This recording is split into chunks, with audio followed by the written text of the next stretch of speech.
अस्सलाम वालेकुम। सलाम, नमस्ते, सत श्री अकाल। उम्मीद करता हूँ फिट होंगे, बेहतरीन होंगे, अपनी लाइफ अच्छे से एंजॉय कर रहे होंगे हम चारों की तरह।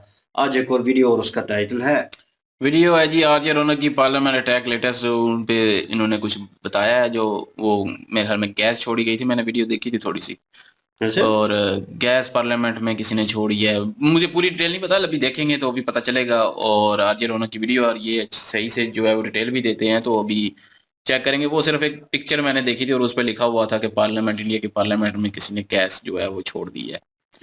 तो अभी जो है वो न्यूज़ भी जानेंगे और उसके पीछे क्या वजह थी, किन लोगों की साजिश थी वो भी जानेंगे, या वैसे कुदरती हुआ है वो भी पता चल जाएगा।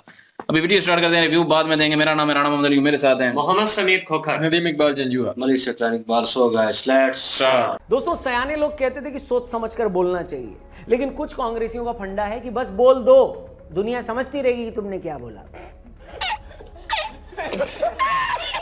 यही हाल कांग्रेस के सांसद अधीर रंजन चौधरी का है। एक वक्त पर ये प्रधानमंत्री को गंदी नाली बोल चुके हैं, उन्हें धृतराष्ट्र कह चुके हैं, राष्ट्रपति द्रौपदी मुर्मू को राष्ट्रपत्नी बोलकर उनका अपमान कर चुके हैं, और अब इन्हीं अधीर बाबू ने संसद पर दो मंद बुद्धियों के कूद जाने पर नया धमाका किया है। बजाय ऐसी घटिया हरकत करने वालों की आलोचना करने के, अधीर बाबू इन मंद बुद्धियों को बेचारे बेरोजगार बता रहे हैं। क्या बात कर रहे हो? पता नहीं मंद बुद्धियों से कांग्रेसियों को इतनी मोहब्बत काहे को है।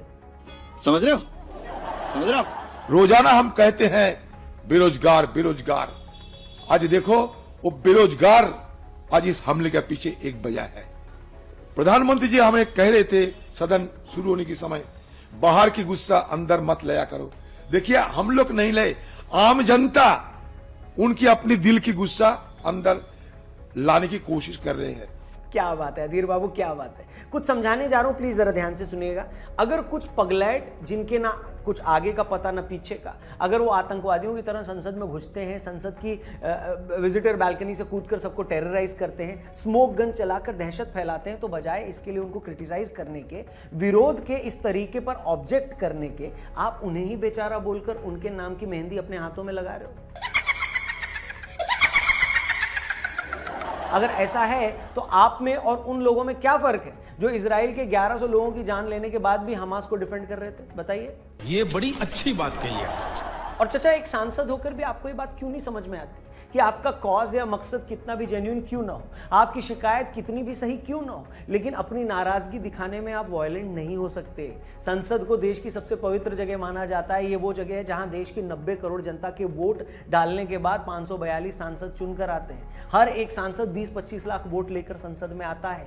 ये वो लोग हैं जिनके लिए गए डिसीजन से देश का फ्यूचर तय होता है। अब ऐसी जगह दो चार पगलैट जैसे तैसे घुसकर अगर कोई किसी तरह का क्योस क्रिएट करते हैं, तो उनको क्रिटिसाइज करने के बजाय आप तो कमरा बंद करके मुंह में तकिया ठूसकर उनके नाम पर रोना शुरू कर दिए। ऐसा काहे को? क्या बात है सर, क्या बात है सर। उन्होंने जो किया उसके बाद उनके साथ कैसी भी इमोशनल कहानी जोड़कर कि वो तो बेरोजगार थे, उन्हें कब्ज हो रखी थी, उनके पास तो नेटफ्लिक्स का सब्सक्रिप्शन भी नहीं था, इसलिए उन बेचारों ने ऐसा किया, ऐसी किसी बात का कोई मतलब है क्या? बिल्कुल नहीं। बाकी सांसद अपने लॉगिन पासवर्ड दुनिया में बांटते फिरते हैं। आप एक काम करो, अपनी सांसदी मुझे ट्रांसफर कर दो, मैं अपने वीडियोस खत्म करने के बाद दिन में एक बार संसद हो आया करूंगा। नहीं, बढ़िया आइडिया नहीं?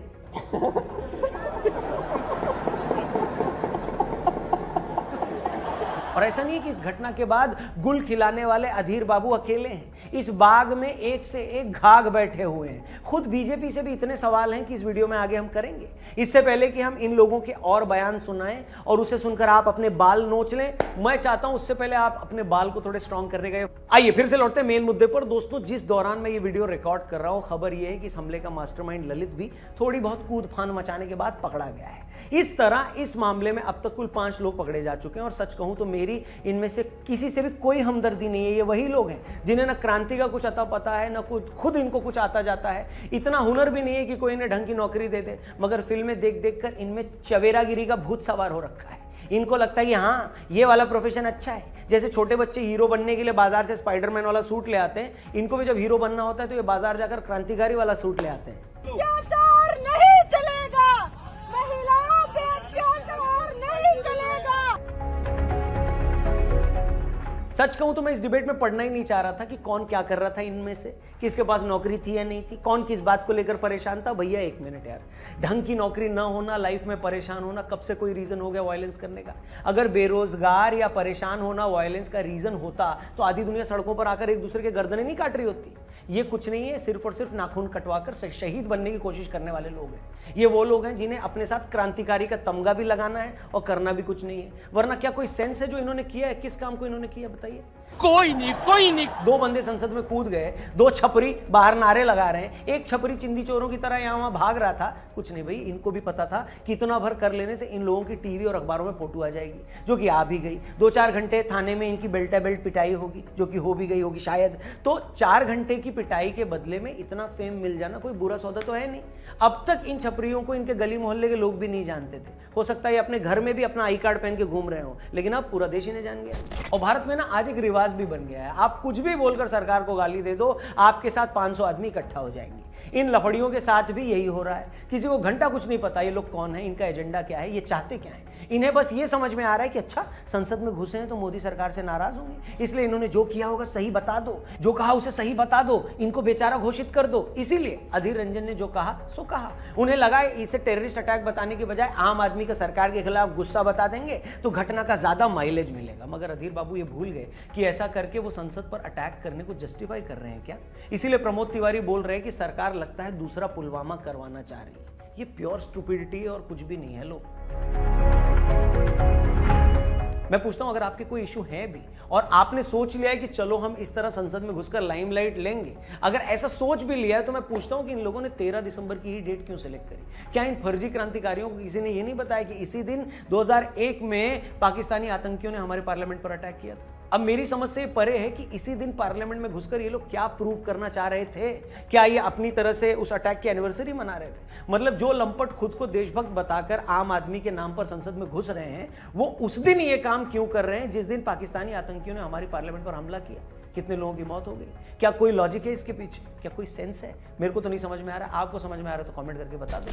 और तो छोड़ो, वो लोमड़ी के मुंह वाला गुरपतवंत सिंह पन्नू, वो भी 1 महीने से यही बोल रहा था कि 13 दिसंबर को देखना इंडियन पार्लियामेंट में क्या होता है। और देखो क्या हो गया। जिन लोगों को नहीं पता उन्हें बता दूं कि अब इसी पन्नू ने इन 5 छपरियों को इनाम देने का ऐलान किया है और यह भी कहा है कि इनको किसी तरह की भी लीगल मदद की जरूरत है तो वो भी हम देंगे। तो क्या माना जाए, वो पन्नू जो भारत के टुकड़े करना चाहता है, भारत के दिल्ली पंजाब को खालिस्तान बनाना चाहता है, क्या ये सारे लोग उसके इशारे पर काम कर रहे थे? क्या अगर सच में ऐसा है तो सोचो ये कितने शर्म की बात है, कितने शर्म की बात है, खासकर उन लोगों के लिए जो इन्हें बेचारा बेरोजगार बताकर इनके नाम का टैटू अपनी कमर में गुदवाकर 2 दिन से गिद्दा डाल रहे थे। और बीजेपी वालों से भी मेरे कुछ सवाल हैं। गजब के हो यार तुम लोग, गजब के। संसद में घुसने वाले उन दोनों लोगों के पास तुम्हारे सांसद के नाम से बने, चूक तुम्हारी सरकार से हुई और मामला उठाने पर निलंबित किया तुमने विपक्ष के 15 सांसदों को। बहुत बढ़िया। महुआ मोइत्रा का लॉगिन किसी और ने यूज कर लिया तो तुमने उसे संसद से निकाल दिया और यहां तुम्हारे एमपी के नाम पर पास लेकर लोग संसद में बंदरों की तरह गुलाटियां मारते फिर रहे हैं और तुम्हारे सांसद का ही किसी को पता नहीं। सच में अगर ये सांसद किसी और पार्टी का होता ना तो अब तक तुमने ही उसको कुतुब मीनार की छत पर नंगा करके मुर्गा बना देना था, नहीं? दूसरी बात, नया संसद भवन बनाने में सरकार ने कितने पैसे लगा दिए, मगर संसद की सुरक्षा में लगे गैजेट्स आज भी बताया जा रहा है 19 साल पुराने। क्या बात है। ये तो वैसे ही हो गया कि कोई कंपनी 1 करोड़ की लग्जरी कार बना दे मगर उसमें एक भी एयरबैग देना भूल जाए। सच में गजब ही कर दिया है। मतलब सरकार को ये लगता है कि सांसद ज्यादा हो गए तो नई संसद होनी चाहिए, नए वक्त में नई इमारत में जाना चाहिए जिसमें भारत की पहचान दिखे। ये बस समझ में आता है और हमने तो इसी चैनल पर उसके लिए सरकार की तारीफ भी करी थी। मगर ये कैसे हो सकता है कि नई संसद बनाने में करोड़ों रुपए लगा दें मगर इसकी सेफ्टी के लिए एक नया सेफ्टी इक्विपमेंट न खरीदो? और तो छोड़ो, भास्कर में छपी एक रिपोर्ट के हवाले से बताया गया है कि पिछले 10 साल से संसद में एक भी सिक्योरिटी स्टाफ की भर्ती नहीं हुई है और अब भी सुरक्षा कर्मियों के 150 पद खाली पड़े हैं। यह भी मेरी समझ से परे है कि सिक्योरिटी जैसे इंपॉर्टेंट डिपार्टमेंट में इतने पद कैसे खाली रह सकते हैं। ये कोई क्लेरिकल काम तो है नहीं कि चलो काम चला लेंगे। अरे भैया, सिक्योरिटी के लिए जितने लोग चाहिए वो तो लगेंगे ही ना। उसमें भी कोई कैसे एडजस्टमेंट कर सकता है, वो भी तब जब आप जानते हैं कि पाकिस्तान बैक टेररिस्ट हमेशा किसी मौके की फिराक में है। वो भी तब जब पन्नू जैसे सुबह शाम कोई ना कोई धमकी दे रहा है, वो भी ऐसे समय में जब खालिस्तानी एलिमेंट्स फिर से एक्टिव हुए पड़े।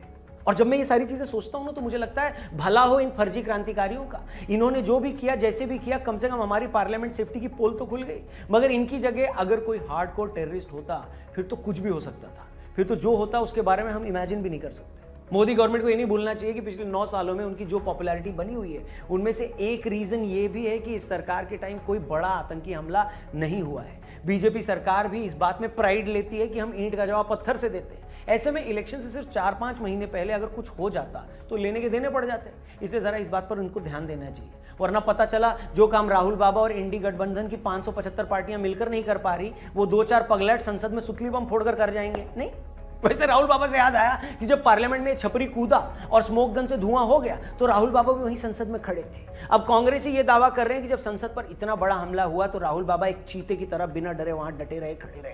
कुछ कांग्रेसियों ने तो 2-3 दिन से रोटी नहीं खाई है, वो बस राहुल बाबा की ये पिक्चर निहार रहे हैं, सोशल मीडिया पर शेयर करके उन्हें अल्फा मेल बता रहे हैं। ऐसा अल्फा मेल जिसका नाम सुनकर एनिमल वाला रणविजय भी अपनी पैंट गीली कर देता है। पापा सुनाई दे रहा है, बेरा नहीं हूं मैं।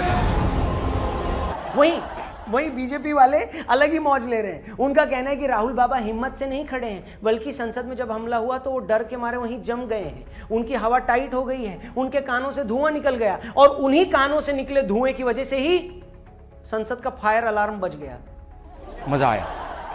खैर, अब हमें नहीं पता कि क्या हुआ, कैसे हुआ। ये तस्वीर देखिए और बताइए राहुल बाबा हमले के बाद डटे हुए हैं या डरे हुए हैं। इसके अलावा इस खबर पर आपकी जो भी राय है वो भी कमेंट बॉक्स में कमेंट करके जरूर बताइएगा। कांग्रेस जो पार्लियामेंट पर पॉलिटिक्स कर रही है उसे आप कैसे देखते हैं? बीजेपी जो बहानेबाजी कर रही है अपने अपने लेवल पर, उसको आप कैसे देखते हैं? कमेंट सेक्शन में कमेंट करके बताइएगा। इस पूरे में आप किसकी गलती देखते हैं उसका नाम जरूर लिखिएगा। बाकी के लिए फिलहाल इतना ही। थैंक यू वेरी मच इस वीडियो को देखने के लिए। पसंद आएगी तो प्लीज इसे अपने दोस्तों, यारों, रिश्तेदारों से जरूर शेयर करें। हमारे चैनल को भी सब्सक्राइब करें। फेसबुक पे देखें तो हमारे पेज को जरूर लाइक करेंगे। Thank you for watching. नमस्ते, जय हिंद, जय भारत।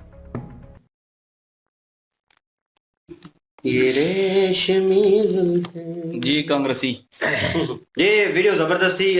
जो हुआ है वो शेमलेस मतलब एक एक्ट हुआ है। और अवाम, हम हमेशा कहते हैं यार हमारे पास जो इम्पैक्ट बना हुआ है ना हमारे ज़हनों में, पढ़ी लिखी अवाम है और वो इस तरह की मतलब चवल नहीं मारेंगे, इस तरह की हरकतें नहीं करेंगे। लेकिन इसमें एक अच्छा काम भी हुआ है, वो जो उन्होंने मेंशन किया है कि चलें, ये तो पता चल गया ना कि यार सिक्योरिटी जो है वो बड़ी लूज है यहाँ पे और यहाँ पे काम करने वाला है। क्योंकि अगर उन्होंने जैसे बोला कि हार्डकोर कोई टेररिस्ट इंटर हो जाता या उनकी टीम इंटर हो जाती तो ये काम जो है ये मैं कहूँगा कि हिस्ट्री में लिखा जाना था। क्योंकि वो सोच सकते हैं आपके उसके बाद क्या होना था। तो आपकी इतनी सिक्योरिटी पोस्ट जो है वो खाली पड़ी हुई हैं, वो क्यों पड़ी हुई हैं, ये सवाल तो बनता है। ये तो मोदी हुकूमत में बनेगा क्योंकि इक़्तिदार में वही है अभी। तो अभी जो चल रहा है करंट सिचुएशन वो वैसी है कि लोग क्रिटिसाइज करेंगे और मैं इनको क्रेडिट जरूर दूंगा आरजे को, क्योंकि इन्होंने दोनों तरफ देखा है। इन्होंने वन साइडेड फैसला नहीं किया कि उन्होंने गलती की। और वो उन्होंने जैसे मेंशन किया कि वो मतलब कि बीजेपी के पास पे मेरे ख्याल में उनके को बंदे हैं, उनकी पार्टी के बंदे हैं, उनके पास पे वो एंटर हुए हैं, तो गलती तो उनके बनती है फिर। तो ये चीजें जो हैं ये इग्नोर करने वाली बिल्कुल भी नहीं है। और जहां तक राहुल जी की बात कि वो वहां पे खड़े होके देख रहे थे, तो ऐसे में बता सकते में तो आ जाता है, एकदम से जेन में कुछ और चल रहा हो, वो चीजें चल रही हो, एकदम से कोई आके इस तरह की हरकत करेगा। वो जैसे बंदरों की तरह नाच रहे थे तो उससे तो सबको पता था कि यार इन्होंने करना कराना कुछ वो भी सारे इसलिए डर रहे होंगे शायद, हो सके कोई बम बांध के आ गया। डरने वाली ये भी बात तो है। होता है ना, बम जैसे- में कोई फोड़ दे। देख जैसे वो वीडियो में देखा ना कि वो जंप कर रहे थे एक दूसरे टेबल पे तीसरे पे, वो जैसे तीसरे पे गए हैं, 2 बंदे इधर से आ गए हैं, 2 बंदे उधर से आ गए, वो सिक्योरिटी वाले नहीं थे। वो ठीक वहीं है, से उठ वो के- वहीं से उठ के उन्होंने उसको कवर करने की कोशिश की। क्यों? उनका रिएक्ट पता चल जाता है कि बंदा ये पागलों की तरह वो दौड़ के नहीं आएगा या इस तरह की हरकत नहीं करेगा। वो एक प्लान के साथ या एक तरीके के साथ, उनको इतना तो पता होगा, तो कम से कम उन्होंने उसको फिर घेरा डाला, वरना नजदीक ही ना होते। डरने की ना बहुत बड़ी रीजन है। एक तो पाकिस्तान ने जो 13 तारीख को हमला किया था, एक तो वो भी था। और दूसरा चीज ये थी कि 13 तारीख को जो पन्नू साहब ने वार्निंग दी हुई थी कि देखना जी 13 को क्या होगा, वो भी लोगों को याद था। तो लोगों के ज़हन में कुछ ना कुछ तो सवाल जरूर होंगे ना कि यार ये हो सकता है कोई टेररिस्ट अटैक ही हो। लेकिन 13 का इंडिया का जो पाकिस्तान का उन्होंने बताया वो लोगों के जेहन में नहीं होगा, क्योंकि वहां पे लोग आते हैं अपने मसले मसाइल, अपने इलाके के मसले मसाइल स्टेट्स के लेकर कि यार उनको रिजॉल्व कैसे करवाना है, उनको बिल पास कैसे करवाना है, या कोई भी डिबेट चल रही होती है उनके ऊपर फोकस होता है। तो मेरे ख्याल में वो उन मुद्दों के ऊपर फोकस कर रहे हैं, तभी इंडिया आगे जा रहा है। लेकिन कहीं ना कहीं वो ये चीज भूल गए हैं कि सिक्योरिटी फर्स्ट, ये जो है ये मेजर जो है ये मापने वाला है, इसको देखना पड़ेगा इंडिया को। क्योंकि मोदी की हुकूमत में ये हो जाता तो वो कहते हैं पंजाबी हम कहते हैं कि कितनी कतरी खूह पै जानी सी। मतलब जो अभी तक उन्होंने अच्छा काम किया, जो भी अच्छा इम्पैक्ट बनाया, इमेज बनाया, वो एकदम से जीरो पे आ जाना था।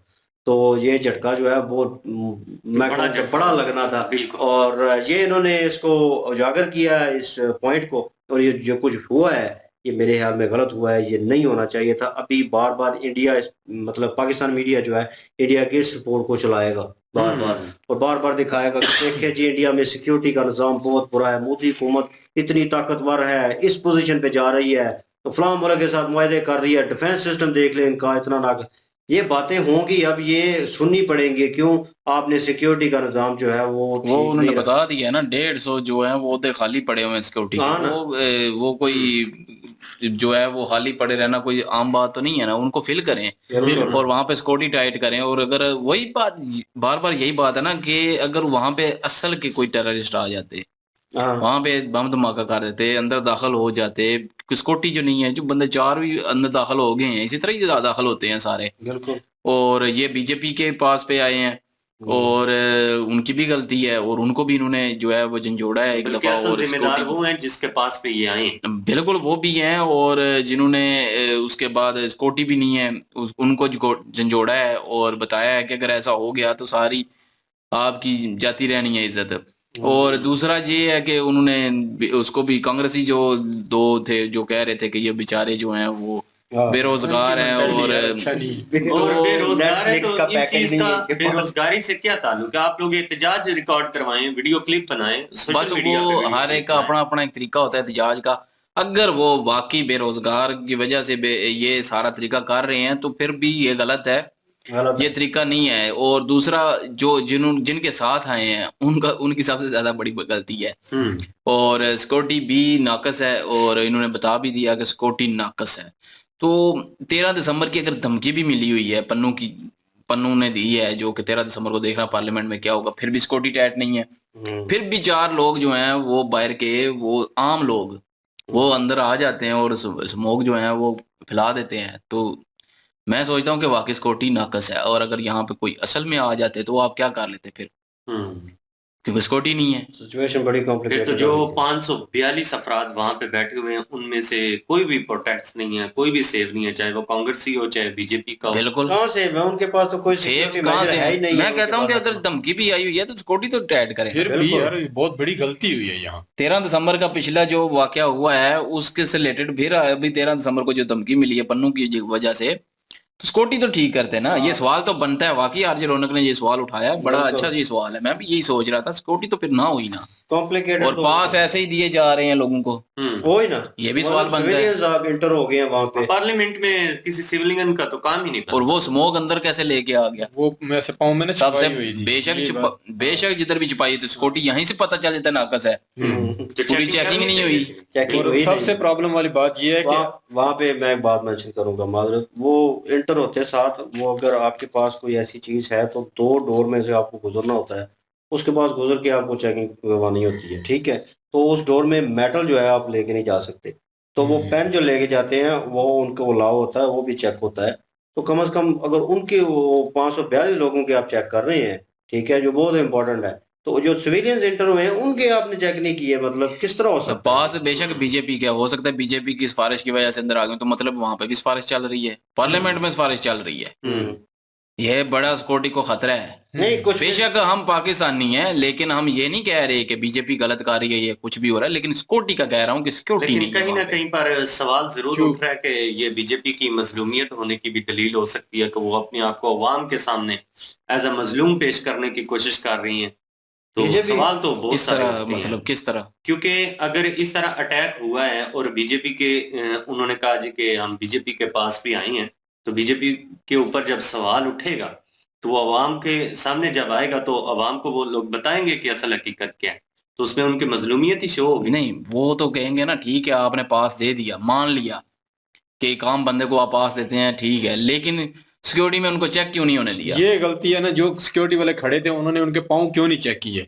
कुछ उनको सारा चेकअप करना चाहिए था, कुछ भी चीज हो सकती थी, चाकू हो सकता था, तो कुछ बम वाली छोटी बड़ी चीज हो सकती अब है, यहाँ कुछ पे भी ये भी ऐसे। नहीं कह सकते कि ये कांग्रेस की साजिश है, क्योंकि वो आए बीजेपी वो भी के अंदर पास आए में। हुए थे, वो भी नहीं अंदर आए हुए थे बीजेपी कांग्रेस वाले। चलो, अगर कुछ इनकी साजिश हो तो कांग्रेस वाले खुद तो ना अंदर आते ना, वो भी चाहे अंदर ही कांग्रेस की वजह से है चाहे बीजेपी की वजह से है, लेकिन हुआ गलत है। गलत है। और सिक्योरिटी का पता चल गया, सिक्योरिटी टाइट होनी चाहिए और वहां पे, और कोई आम लोग तो वहां पे होते नहीं है, जाहिर है जिन लोगों ने सिलेक्ट किया होता है, वोट दिए होते हैं बड़े उन्होंने, इंपॉर्टेंट बंदे तो होते हैं भाई, वो जाते हैं वहां पे, तो जाहिर बात है। उनकी सिक्योरिटी का ख्याल रखना चाहिए। और ऐसा ना ही हो तो मैं तो यही कहूंगा, जो कह रहे हैं कि पुलवामा दोबारा करना चाहते हैं गवर्नमेंट, मैं कहता हूँ कि ना हो, क्योंकि बिल्कुल जब सही। किसी भी अटैक में या किसी भी जगह पे जब अटैक होता है तो आम सिविलियन, आम लोग बेगुनाह सारे मारे जाते हैं, बिल्कुल। तो उनके घर वाले भी होते हैं पीछे, तो उन पे क्या गुजरती है। हो सकता है उसी अटैक में कहीं हम हूं तो फिर, नो या डाउट। हमारा कोई प्यारा हो तो फिर, बिल्कुल। तो इसलिए ये चीजें ना ही हूं, तो मेरी तो दुआ बिल्कुल, यही है कि बिल्कुल। ना हो, सिक्योरिटी कैमरे मैं सोच इसलिए रहा था सिक्योरिटी टाइट किधर रखनी गई चाहिए। है सिक्योरिटी कैमरास जो हैं, सीसीटीवी कैमरास, वो तो लगे होंगे। वो तो मैंने वीडियो में जब वो पिछली वीडियो दिखा रहे थे पुराने के, वो उन्होंने कहा कि वही चीजें उतार के उन्होंने उधर लगाई हैं, वही सिस्टम लगा हुआ, लेटेस्ट नहीं लगा हुआ। चले लेटेस्ट नहीं लगा हुआ, पुरानी लगा हुआ, लेकिन कम से कम वो सीसीटीवी कैमरास जो हैं वो तकरीबन ठीक ठाक पाए के हैं, टेक्नोलॉजी के हिसाब से वो ठीक होंगे। तो उनमें वीडियो तो आई होगी कि किससे पास ले रहे हैं, कहाँ से ये एंटर हुए हैं, इनकी लाएमल क्या था, बॉडी लैंग्वेज क्या नजर आ रही थी, तो किससे बात इन्होंने की, तो सारी चीजें, इनका मेन जो इन चारों का था बंदा वो पकड़ लिया, वो भी वो हो उन्होंने सकता है सामने अभी रखा है। लीक ना करे ना, वो तो जाहिर है गवर्नमेंट ने या तफ्तीशी अफसर ने जो है वो रखा होगा सारा मवाद, लेकिन वो अभी पब्लिक ही तो नहीं होएगा ना, एक दफा कोई रिजल्ट निकलेगा तभी पब्लिक ही आएगा। और बाकी दूसरी बात ये है ना कि जब आरजे रौनक भाई ने ये भी कहा है कि अगर ये बीजेपी के अलावा किसी और की भी साजिश होती या कोई और लेके आता तो ये इन्होंने सर पे उठा देना था, उसको सजा देनी थी, और अभी कुछ भी नहीं हो रहा बिल्कुल, इन लोगों क्योंकि के अपने साथ। बंदे इन्वॉल्व है ना उनके, तो उनका नाम निकल आया, हाँ, तो अभी वो कुछ ऐसा एक्ट नहीं करेंगे। क्यों? क्योंकि जो इलेक्शन है वो सर पे है, और ये चीज वो बिल्कुल नहीं चाहते। और ये जो किया गया है, ये हो सकता है ऑपोजिशन पार्टी ने जानबूझ के भी किया हो, एक इम्पैक्ट डालने के लिए, डिग्रेड करने के लिए, और उनकी थोड़ी शोहरत कम करने के लिए, क्योंकि इल्जामात उन पे भी आएंगे। तो सारा हो सकता है ये सारा प्रोपोगंडा हो कि उनके नाम के पास बने हों, ठीक है, और सारा कुछ ये सिस्टम हो, उनको भी इन्वॉल्व कर लिया साथ इन्होंने। तो ये लंबा चलने वाला है काम, लेकिन जो हुआ है वो गलत हुआ है, वो होना नहीं चाहिए था। क्योंकि हम यहाँ पे बैठ के लोगों को दलील देते हैं कि इंडिया देख ले कहाँ जा रहा है, किस तरह तरक्की कर रहा है, और एक छोटी सी चीज से आप मात खा जाएं। सिक्योरिटी आपने इतनी लूज रखी हुई है, और ये होना नहीं चाहिए। हम इधर बैठे हुए बॉर्डर पार हैं, ठीक है, हमारा आपका इंटरनल मामला है, हमारा नहीं है, लेकिन यह है कि कहीं ना कहीं सोच आती है, क्योंकि बंदा इतनी तरक्की करने के बाद, इतनी कामयाबी हासिल करने के बाद, जब बंदा एकदम से जीरो पे आता है ना, तो फिर झटका लगता है। वो जीरो पे भी नहीं आएगी, यहाँ पे तो जान जाने का खतरा था। बिल्कुल। तो मैं कहूँगा कि जो हुआ है वो गलत हुआ है। लेट्स सी, देखते हैं और क्या सिचुएशन आगे आती है और क्या फैसला होता है। वीडियो इन्होंने अच्छी क्रिएट की है और इन्होंने सारे पॉइंट लाइट आउट किए हैं, और थैंक यू सो मच, क्योंकि डिटेलिंग वीडियो थी। स्टार्टिंग में अली भाई ने जैसे बोला कि इसमें वो डिटेल देंगे प्रॉपर, वो कुछ फैसला कर सकेंगे। हमारा तो ये ओपिनियन था। कमेंट सेक्शन ओपन है, लेकिन अभी अपना कुछ अभी भी opinion। सवाल बाकी हैं, कोई अगर ऐसी वीडियो हुई तो लिंक में जरूर भेजिएगा कि ये आए कहाँ से लेके हैं लोग सारे, बिल्कुल। और सिक्योरिटी इनकी चेक हुई है कि नहीं हुई है, तो ये लाइक करें, शेयर करें, सब्सक्राइब करें। इंशाल्लाह मिलते हैं नेक्स्ट वीडियो में। अपना ख्याल रखिएगा, दुआ में याद रखिएगा। तब तक के लिए अल्लाह हाफिज, पीस।